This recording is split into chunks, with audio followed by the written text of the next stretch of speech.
Michael Barnett, thank you for joining. Michael Ramirez, great to reconnect. Really excited about this conversation. Absolutely, yes. And for the audience, welcome to the Entrepreneurship Handbook Podcast. It's where we interview great entrepreneurs such as Michael, looking for inspirational stories with actionable takeaways. Where in the world are you calling from today, Michael? Washington, D.C., or just outside. The National Cathedral is right over here. And if you could look a little bit further that way, the monuments. It's a gorgeous day out here today. Very nice. Your office looks like you have an office, but you're like outside or something like that. Are you outside or are you inside your office? Because there's just not much natural light coming in. Yeah, we get that much light coming in that like my reflection actually looks like I'm outside more than I actually am. It's pretty fabulous. Amazing. Yeah. Well, it seems like you have a really good spot out there. Yeah, we certainly enjoy it. You need the motivation, right? If anybody started a business or running a business, you know how hard it can be. You need the energy and the motivation you get from just a great environment, great space. Absolutely. So today we're talking, related to that, kind of high level execution for SaaS-based companies and really all based businesses, as we mentioned just before, starting this recording. So we want to hit on some of the important items around OKRs, SaaS, high level execution in SaaS, but really all types of businesses. But before we get into that, Michael, can you give us a quick background, just a quick lineage of your background and how you kind of started out with the business?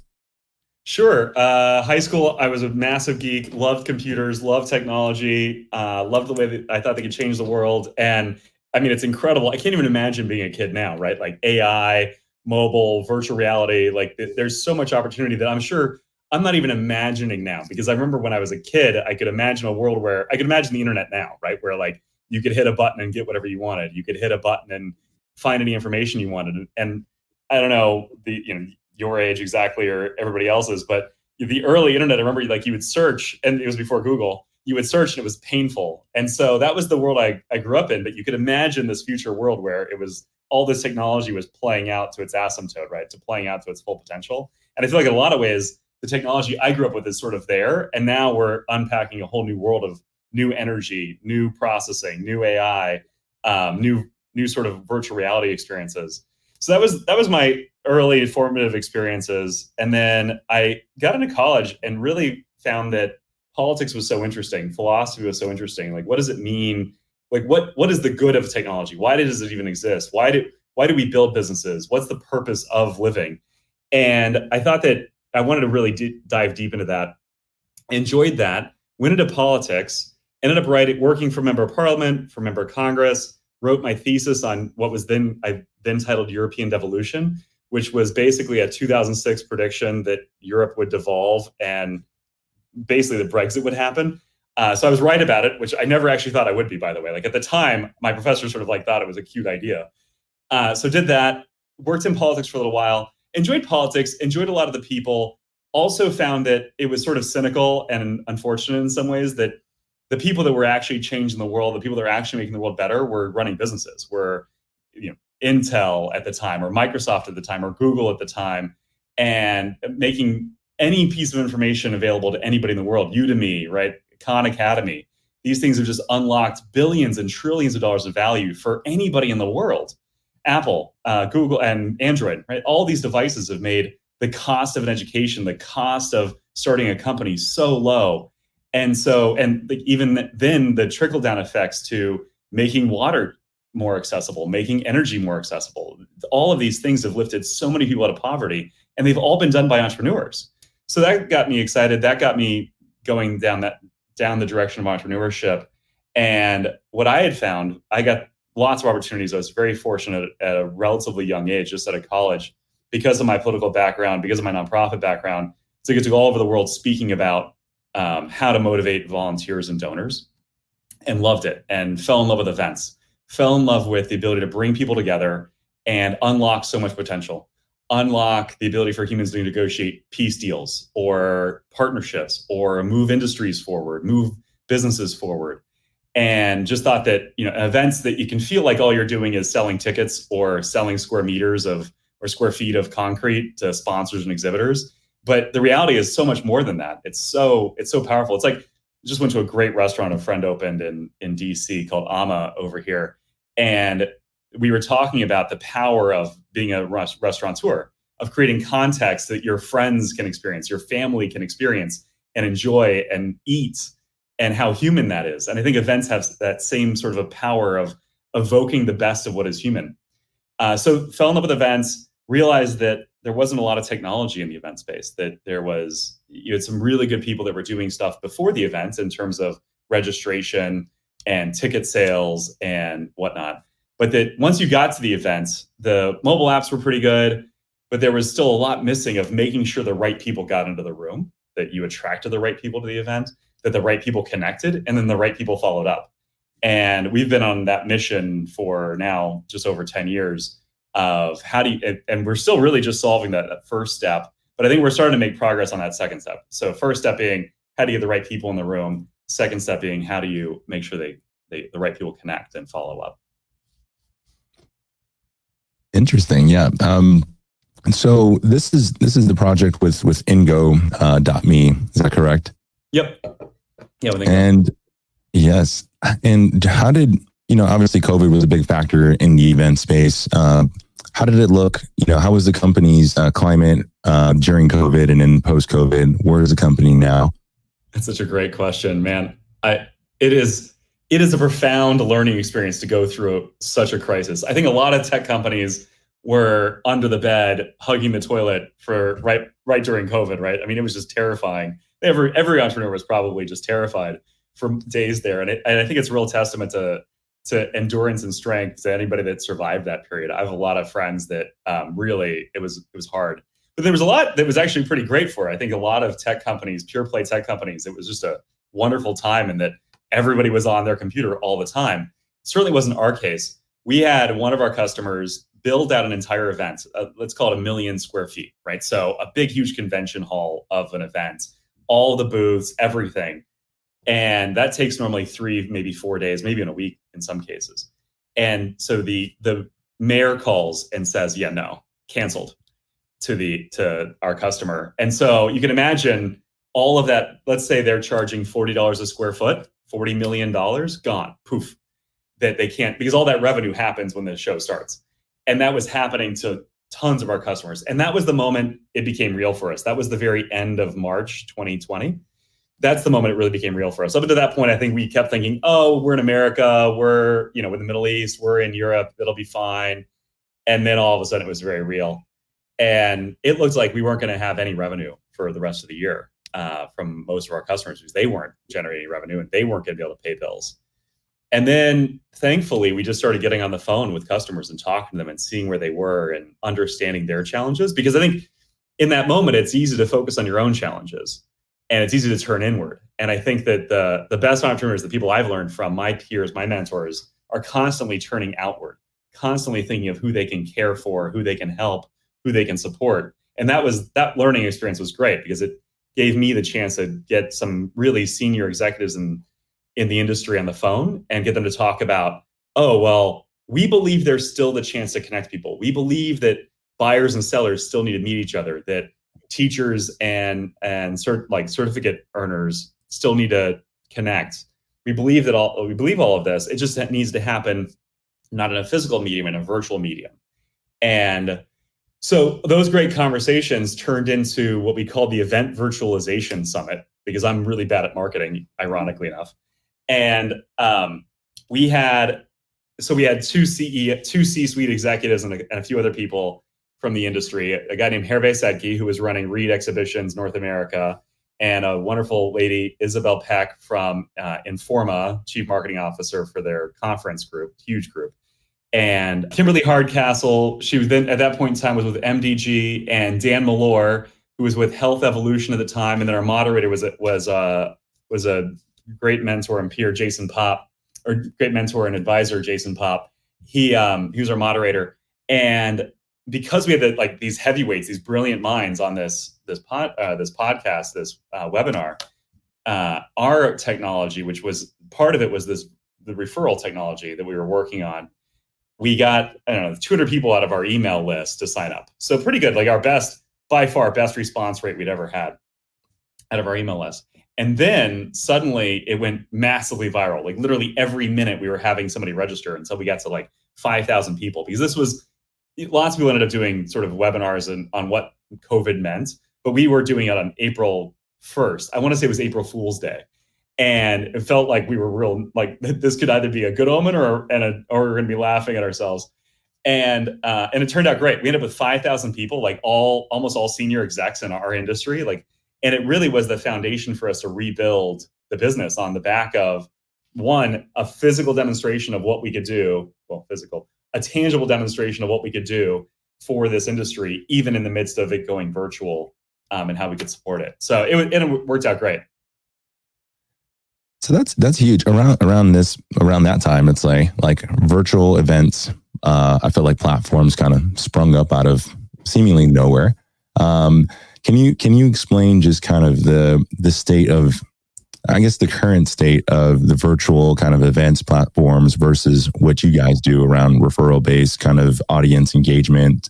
How is it different? How did things evolve? What's kind of the current state of the, I would say audience or event, space SaaS market? It's a really great question. I always love thinking about problems and what problems are being solved at any given moment in time, because I think a lot of people get distracted by solutions. I think a great example, and nothing against crypto, I think there's a lot of potential for the blockchain, but existing transaction mediums, Venmo, Bank of America, Trillia, right? Like all those solutions are Cash App. They're pretty capable and pretty competent. And so crypto sort of had this problem of like, hey, we're going to solve this problem. And everybody's like, what problem? I'm fine with what I've already got. And so I think about that in the same way of virtual, to your question of virtual platforms. When COVID happened, there was this incredible demand for space, in the sense that all of the physical space was gone. So now the problem was, I need space that isn't physical. I need virtual space. And so everybody poured into virtual space. But the problem was that as soon as COVID went away, or COVID, vaccines were available and the like, that the demand, the need, the problem that drove the need for that virtual space went away. And so that's why I think you saw so much suddenly pop up, but then also so much suddenly go away as well. We've got, again, I'm sure some of these people that did a great job of building, in fact, mutual friend, Dave, did a great job of building incredible virtual platforms at an incredible speed. But then, demand just changed dramatically. The difference for us is, while other people are, like I said, I think the right way to understand what a lot of those people were doing is creating space, right? They were creating the context in which to have the events. We were getting the speakers, the sponsors, the exhibitors, the attendees, the thought leaders, everybody to announce out to their network that they were participating in the event.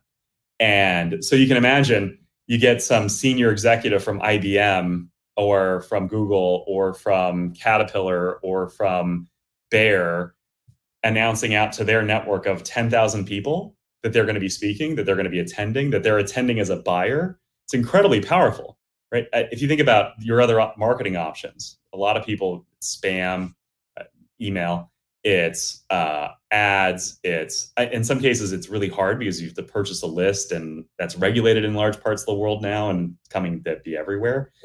So your options are increasingly expensive ads.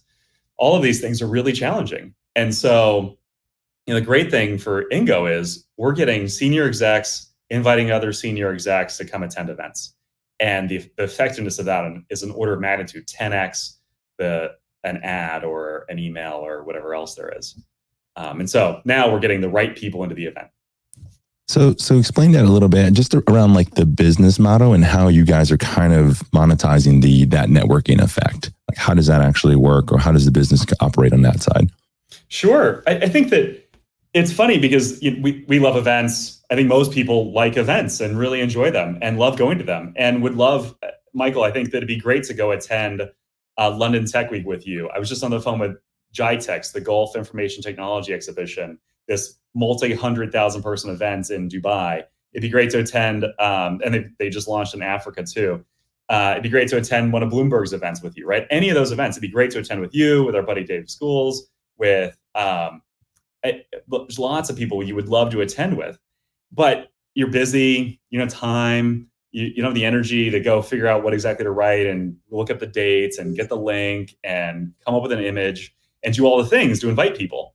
And so when we think about how to drive referrals for an event, we think about solving the things that would keep you from inviting your network, not how to motivate you for the most part, because you're probably already pretty motivated. It's more about creating alignment and making it easy for you. So we're like, okay, Michael, what would keep you from inviting your network? Well, it's probably one, it's hard and you don't want to have to think about it. And you probably don't have the link handy. And you would probably like to make sure that other senior executives are doing it also. Like you don't want to be the only person, especially people don't want to feel like they're bragging that they're speaking or bragging that they get to attend if it's a TED talk or something like that. If we are going to incentivize you, a Starbucks gift card probably isn't going to be the thing if you're a senior exec. You're making good money. Your network's really valuable. We probably can't get you to be a mercenary to your network like a Kardashian. So we need something that's going to be meaningful, like a charitable gift. And then lastly, we probably want to align to your interests. Your interest is probably getting people to come to your session, getting people to meet with you, reconnecting with colleagues, peers, people you could buy from, people you could sell to, people that could hire you, people you could hire.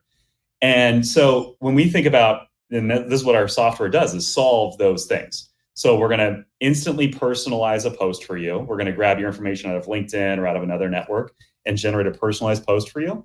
We're going to give you multiple options of what that post might be. We're going to show you that other senior executives are posting out. It's a leaderboard. So people always think it's about gamification, but ironically, the testing we've done, the psychology around it, is that it's very, very little to do with gamification and a lot more has to do with normalization. So we want you to see that a senior executive from BNY Mellon and from SC Ventures and from NYU is inviting their network as well. Though that's actually a real example from Money 2020, a big fintech event. So you can imagine once you see that those people are inviting their networks, it goes from a should I do this to I should do this, right? Like you're like, I need to do this. And that becomes really powerful. You go from 1-2% of people posting out to their network to 20, 30, 40, 50% of people posting out to their network. And you go from basically referral-driven growth of 1% to 5, 10, 15%. So it becomes game-changing for events that are growing by 5 or 10% are now growing by 15, 20%. It's like double the growth rate in some cases. And that's amazing. Those are amazing numbers. Who are your primary customers now? Is it, you mentioned a few, brands? Is it more just enterprise, or who's your target market at this point? Yeah, it's a great question. We work a lot with corporate organizers increasingly. Atlassian's a great customer. Smartsheets, and NetApp. Love these customers, but also work with some media companies like Bloomberg and then also big event organizers, Informa, Reed, QuestX, and a bunch of others that are more pure play event companies. And some of those, it's interesting. We see a convergence happening. You can see it at sort of all of these, right? So big corporate customers like the big tech companies are buying media companies and folding them in and launching events and hosting their own events. And at the same time, the big event organizers are doing more media generation. So they have that 365-degree interaction with their customers instead of just the episodic once-a-year events. And then some media companies, one in particular, is spending $100 million acquiring event companies right now. And so we see a lot of convergence there where everybody wants that holistic interaction with their customers. And Ingo fits perfectly into that because referrals drive, if you're an Atlassian or a Salesforce, you can drive endless growth getting referrals around your events. So you've got more customers coming in. And same thing for everybody else as well. Got it. And circling back to the high level execution for SaaS companies, how do you manage your OKRs? Let's talk about this. Like early on in the growth stages, what did growth look like for you early on versus what it looks like now? And how do you kind of plan your OKRs to hit those specific goals like in the past? And then where are those goals like kind of now? Like how do you manage those OKRs when you're thinking about growth? It's a great question. I think the best thing to understand about OKRs is that they are the problem solving tool. They're the tool that orients strategy to execution with the minimal amount of work. I think a lot of strategic documents end up buried in some folder somewhere and no one looks back at them, as opposed to OKRs, which are, if you're doing them right, they are the thing that matters. And I always love this, right? It's almost tautological. Either if you're not executing an OKR, it's either not important, and so it's the wrong OKR, or it is important. This is perfect. I should have turned off those things before jumping in here. It's either Perfect it either timing, too. isn't actually important, and so it will just, you identified the wrong KR, the wrong OKR, or it is important and you're not paying attention to it, and it's a great reminder that you need to be. And so I think that's the really powerful mechanism that OKRs present, is this very clear: am I making progress towards a goal? Am I making progress on solving a problem, even more so? Because I think the other problem with a lot of strategy is that it's very ethereal. It's very, oh, wouldn't it be great if we solved world hunger? And you're like, well, yeah, but what is the actual thing that's causing world hunger? Oh, well, there's wheat. We don't have wheat density. And so if you can actually identify that level of problem, then you can actually start to solve it, right? And I think the same thing's true in companies. You asked a great question earlier, like go-to-market. We had this experience this last quarter. We had a fabulous go-to-market engine running brilliantly, and it broke. It just completely fell apart. And if we hadn't had an OKR around it, we might not even know that it broke until 4 weeks later, right? 5 weeks later. So because on every leadership meeting, we look at our top level OKRs, we knew that it broke, and our VP of revenue, Chris Smith, was on it. Brilliant. Did a fabulous job of seeing that, pivoting, establishing new OKRs around how do we go to market. And what was great about it is we failed every OKR from that initial set that we had set just 6 weeks earlier. We failed them all. But we learned so much in that failing. We learned far more in failing than we would have in succeeding on that OKR in a lot of ways. And so I think that's the value of them. I think that a lot of people get confused. If you're used to KPIs, if you're used to sort of like all you have is whatever you get commissioned on or whatever you get bonused on, it's very unwieldy. It's very scary for people because they go, whoa, these are going to be hard. I don't know if I'm going to be able to hit these. I don't know. And so some people try to make up and pretend that they're already hitting them, even though they're not. And you have to really coach people into the idea that no, this is a science experiment.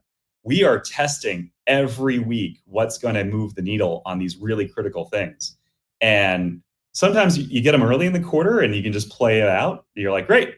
And sometimes it's hard. You're slogging all the way through the quarter to try to get something that will move the needle on something that's really important. But the great thing is, you're ignoring a bunch of things. That it gives you the freedom to be like, no, I that's nice, but I only have time for this thing because it's still broken and I have to go fix it.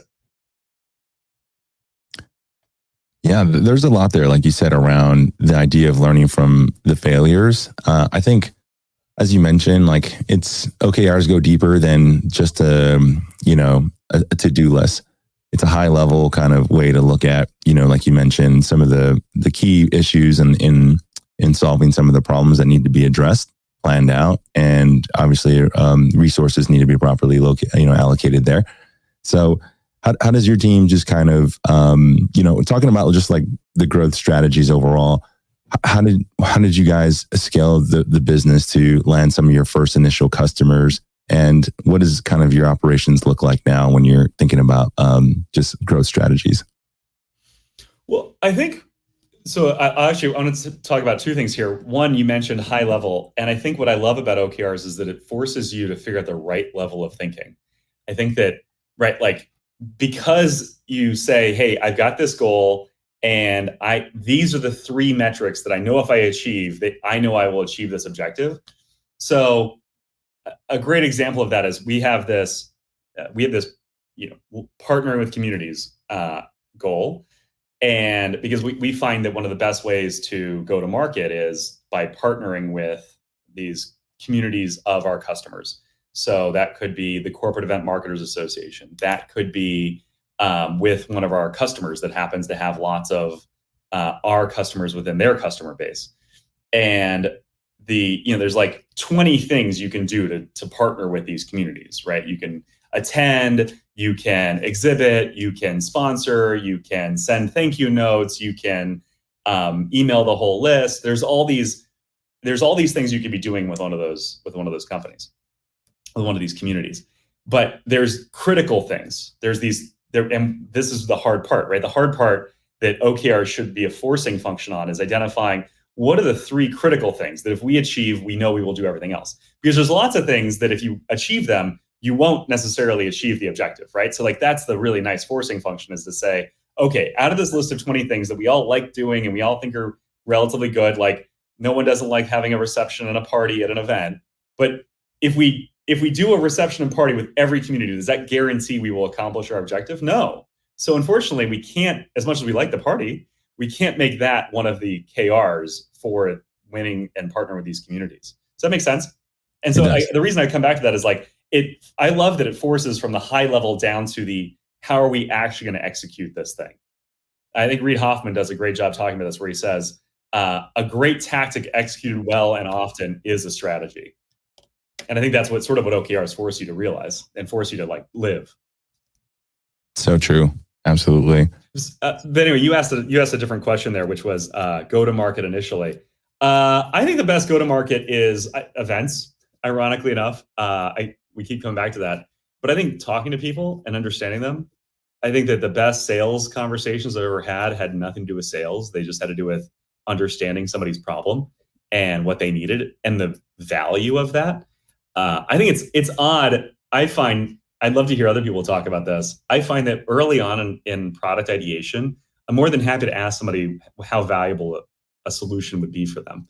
So, right, if I was talking to you and I was like, hey, how valuable would a better podcast tool be? Or not that StreamYard is not great, StreamYard is great, right? But like, let's say I was trying to pursue this, right? I wanted to create a better podcast tool, right? And I'd be just talking to you, right? Like very naturally and very comfortably. And you sort of come from a place of ignorance and humility when you're early into a product, right? It's okay not to know. And so you feel very comfortable asking sort of silly questions like, how valuable would it be? And you probably give me an answer and I'm like, okay, cool. Now I have some sense of pricing and I have some sense of what you would pay and that you would actually pay for it. And right. And so you get down that path. And I think those are the best go-to-market. That's the best go-to-market I've ever experienced, was just getting to know somebody and their problems. Absolutely. Yeah. It's like you said, rather than being just totally solutions oriented, just figure out what those problems are. And sometimes it takes the pandemic to showcase some of the real problems. Yeah, that's right. How early on in the company did you take on funding, or how early in the company did you take on funding? How long did you bootstrap the company? When did you know that there was some time for taking it to the next level with some cash? Oh, that's a really good question. There's what I did, and then there's what I would do going forward. So I'll probably give you both. I raised too early, too readily. I think that raising, if you read the articles out of San Francisco, out of the media publications, I won't name names, but I'll give an example. I know a company that raised $20 million, and of that 20 million, they had already spent 18. In fact, basically, right before the quote unquote big headline about raising $20 million, they were out of cash. They weren't going to make their next payroll. And right, so this big headline sounds like, wow, that's amazing. They've got $20 million in the bank. How fabulous. They're going to grow a ton. The truth was that company had already spent 18 million, was out of cash. And all that had happened is they got a new investor to come in, help them clean up a bunch of convertible notes, as it's called, right? These are bridge notes, bridge financing. Basically, they're bridging you until your next big round. And they're normally supposed to be towards a big round, like 40 million. And when you end up only at 20 million, it's not a great day. But the article says $20 million. And so everybody thinks that it's a big victory. And so I share that because I think that I want to caution, I know so many people that are trying to start companies and their first idea is to go raise money.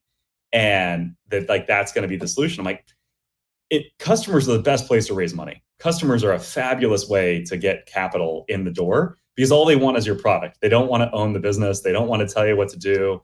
They don't want to tell you how to do it. I mean, they do, but in good ways, right? They want to tell you how to make the product better, not how to run your board or who to hire, who to fire, that kind of thing. And that's incredibly valuable capital and incredibly valuable insights. And it costs no equity to do that. So I would definitely recommend bootstrapping longer, further, and as much as possible, especially if you can find, you got to early on, if you're going to build a company, even if you take money, those initial customers, they have to believe in you also. It's almost the same as getting investors in the sense that like those initial customers, they're going to give you money and they're just hoping that you're as good as they think you are. And because it's going to be a small team and they're going to make a bet on you. And they know, and great news, those initial customers know that they can't do it themselves. I think a lot of people get bent around the axle thinking that somebody else is going to do this unless I raise money and I come out of the gate with a few $1 million. In my experience, it's incredibly rare. People are really bad at copying other people's ideas. It normally looks like a copy. It normally looks like it came off, something out of Kinko's or FedEx office and it normally isn't very good. And so you actually have a lot more runway than you think. And it's all about good execution. It's all about staying focused on really solving the problem for those people. And I think that's the other part. You can only really serve one master when you're a small company. So you can sort of serve your customers or you can serve your investors early on. And you'd be much better off having 5 great customers that you're talking to regularly and on the phone with regularly than 5 investors that you're on the phone with regularly and talking to regularly. Yeah, and on the inverse of that, when would be a good time to look at a business, you bootstrap for a little bit and it isn't panning out? What would be your advice to be like, okay, this is probably when to wave the white flag if it ever came down to that specific point? Have you been in that specific position? And what would be your advice around that? Oh, sure. I probably shouldn't name names in particular on this one, but I was part of it. I just don't want to out everybody else that was part of it too. But put money in and built a company. Was helping build a company around virtual events, and not competitive with Ingard, but adjacent and whatnot. And it was great initially, and then virtual events went away, and we were like, we could try to pivot. We could try to figure this out. But we sort of did the analysis and we said, the physical space was already highly competitive and had lots of players in it. And ultimately the analysis that really made it compelling that this wasn't worth pursuing was probably 2 parts. One, the CAC to LTV wasn't going to be there, right? So and lots of companies still kept pouring money in even after CAC to LTV wasn't working. If you remember 2021, 2022, I know companies where it was costing, so for anybody that doesn't know, CAC to LTV, right? So cost of acquiring customer, CAC, LTV, lifetime value, which means, let's say I get $1 from a customer per year and it costs me $5 to get that customer. Well, then I better hope to break even. I need to keep that customer for 5 years. And that's a dangerous metric because a lot changes over the course of 5 years that you better be real confident you're going to actually keep that customer for 5 future years, right?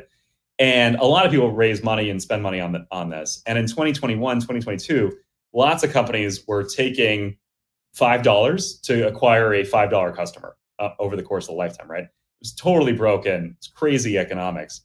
And we never liked that. I just never could get comfortable with that kind of math. I normally want to get $1. I normally want to spend $1 for at most to get a $1 per year customer, right? So I want to get paid back the same year or faster. And I just think that's disciplined execution. I think that if you can't iterate your way to a better go-to-market model, then you're probably not thinking hard enough about go-to-market. And so that was the big, I think that's almost always a good white flag indicator. If you can't win a customer efficiently, you can't iterate your way there, you definitely shouldn't raise money. And I think to your other question earlier, the inverse is also true. If you have a go-to-market engine that is incredibly efficient and you just need to, you can go from, and you've got the business behind it, you've got a great product with great product market fit, with low churn, good stickiness, happy customers, good NPS scores. And you know that if you can take $10 million and pour it into go-to-market through an efficient strategy that can scale, that can actually take on all of that capital, you should do it all day long. That's when you should take money. Super helpful. If you were to make another prediction like the way you did with Brexit, what would the prediction be for the event space and the space that you're in now? What a great question. I think we're going into a world of what I would call enhanced serendipity. And I've learned that phrase actually from other people. I'd like to claim I'm coining it, but I think enhanced serendipity is the way to think about events in the future, in that, I don't go to the mall and just hope I'm going to find a Christmas present anymore, right? I either buy it online or I know it's at the mall and I'm going to go get it.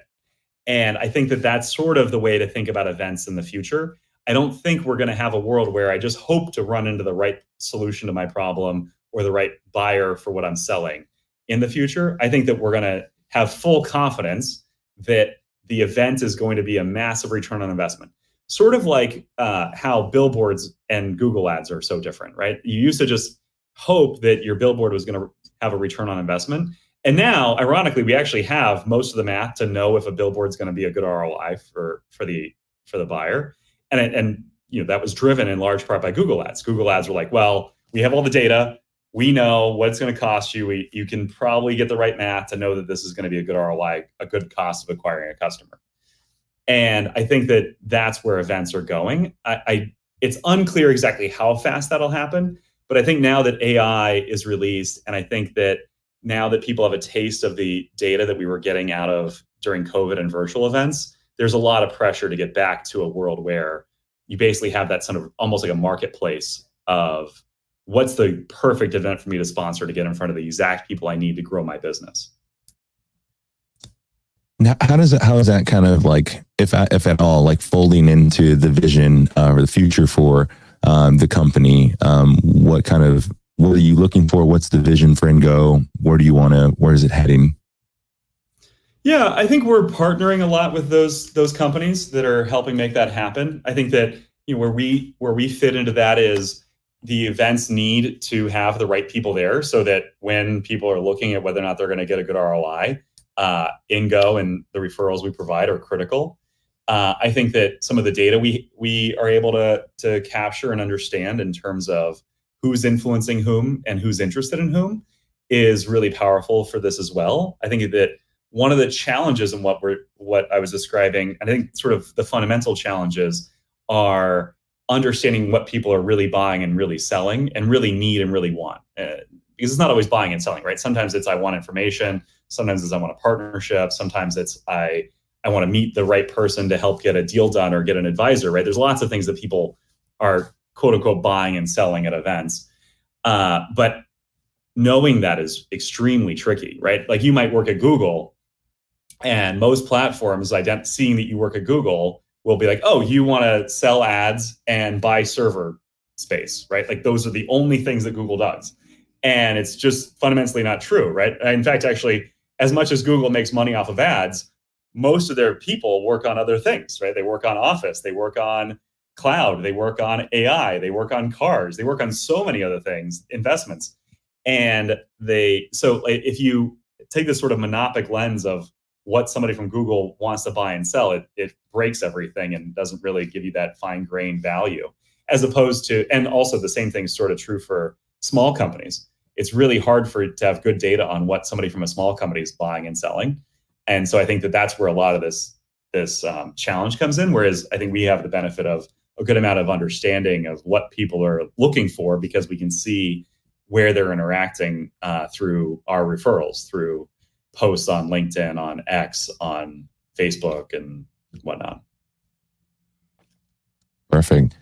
Great question, though. I like where you're driving this. Absolutely.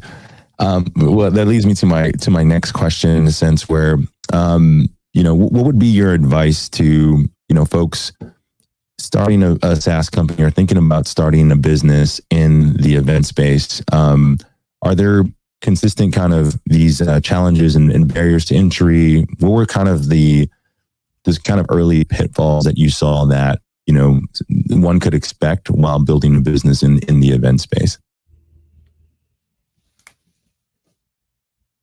It's a really good question. I think one of the common pitfalls in SaaS, actually in general now, is thinking that the solution to solve is the problem you experience. We certainly, early on, we were thinking about how do you get rid of business cards? How do you solve for the thing that the attendee experiences?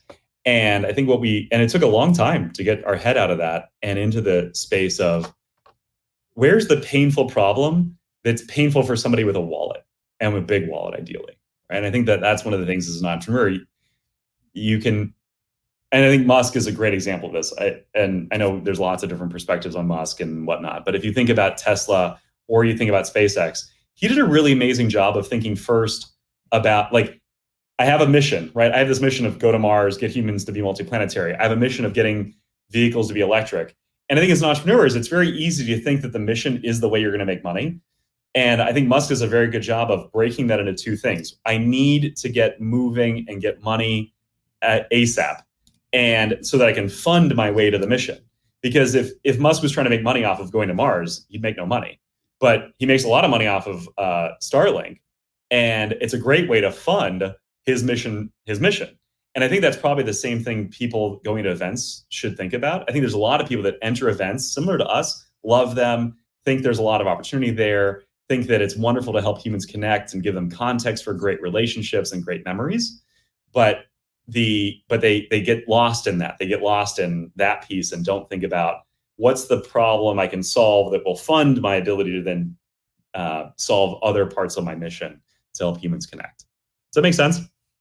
It does. I think had mobile apps are a great example, right? Like everybody's building another mobile app to solve this, like sort of help me connect problem. And instead of being like, the organizer has this problem of, when I'm putting out an event, there's lots of logistics, right? And there's only so much to solve there. Or I full disclosure, I know a company doing a really great job of building something there. So I don't know if I can recommend that space.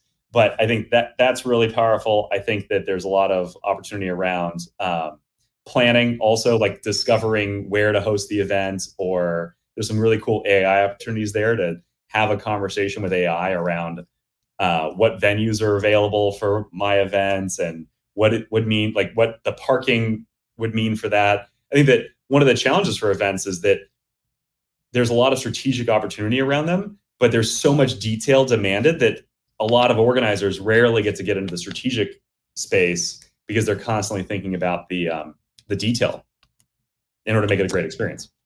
Right. Maybe that relates to this next question or just observation that I had recently. I talked to a couple of founders who were starting up a SaaS company, actually, in a niche space. So I think it was like something like equestrian or something. They were wanting to build a business for equestrian related events. What are your thoughts around specific niche based businesses that are kind of focusing, going deeper instead of wider? They're not really focused on a broad sense of engagement or events, but they're kind of narrowing in on a select space or industry or vertical. What are your thoughts around that? I think it's pretty natural to have that happening, especially in the sense that the big categories, if you think about Craigslist, I loved it. There was a great infographic about Craigslist the other day where basically Craigslist made a lot of money for Craig. And I mean, a lot of money, billions of dollars. It's pretty amazing if you look at that website, you're like, this couldn't make any money. And which is a great example of you don't need funding. He took no funding, owned 100%. And that's a great story.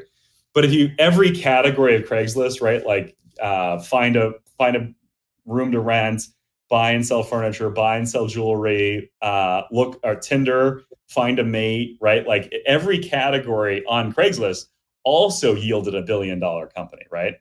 And so I think that there's probably two paths forward. One is there's probably a new generation of companies that will do sort of like that, right? AI for dating, AI for whatever. And maybe the current incumbents will win that, or it'll be new players that win that whole big space.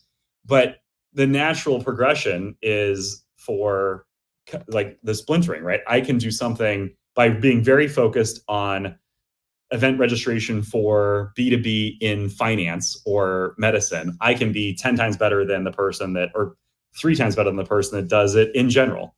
Or for providing, I know one company was trying to do Uber for college students because college students have these unique needs of transporting stuff and whatnot before and after break and whatnot. So they were like, there's this niche, I can focus on Uber for college students. And you're like, that's interesting. I wonder if you really can. But to your point, I think that it's a really good there's always opportunity there. I think Peter Thiel does a really great job of analyzing this in 0 to 1, where he says an Indian restaurant doesn't have competitive advantages against all other restaurants. It's just another restaurant if you really analyze it properly. And so I think that's the lens you have to be careful of like, does Uber for college students really have a competitive advantage against Uber? And I think a lot of people like misread that and end up failing because of it. Yeah. That's great. Great observation. Michael, this was great. I think, that was my last question I wanted to bug you with. You've been dropping so many knowledge bombs here and insights about the industry and your business. It's been super helpful. Thank you so much for being on.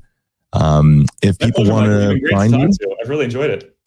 Absolutely. We'd love for you to come back and see how things are progressing over the next, OKR period.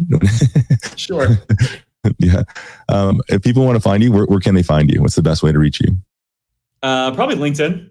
I'm pretty easy to find on LinkedIn. LinkedIn.com/Michael J. Barnett, I think is the easy way. Happy to connect with people. I've got a couple startups that I mentor and love it. I think it's very rewarding and fulfilling. And happy to do that. Also, we take part in a lot of events that host entrepreneurs. Happy to help connect there as well. Can those events be found on the ingo.me website, or are they kind of some that you have running on your end through your own? Oh, network? No, I'm just saying we've got thousands of event customers. So a lot of them are tech events or finance events or healthcare and or food events. A friend just brought their olive oil to one of our customers' events and is demoing it there. So it's a great launch platform for event company or for startup companies to be at events. And typically it's normally symbiotic, right? The event wants the startups there because it gets people excited and interested and they want to see the latest and greatest. Absolutely. Well, amazing. Yeah. Well, definitely be posting the links in the description. So folks be on the lookout for that. And again, Michael, thank you so much for being on. This was amazing. Thank you, Michael. Real pleasure. Talk to you soon.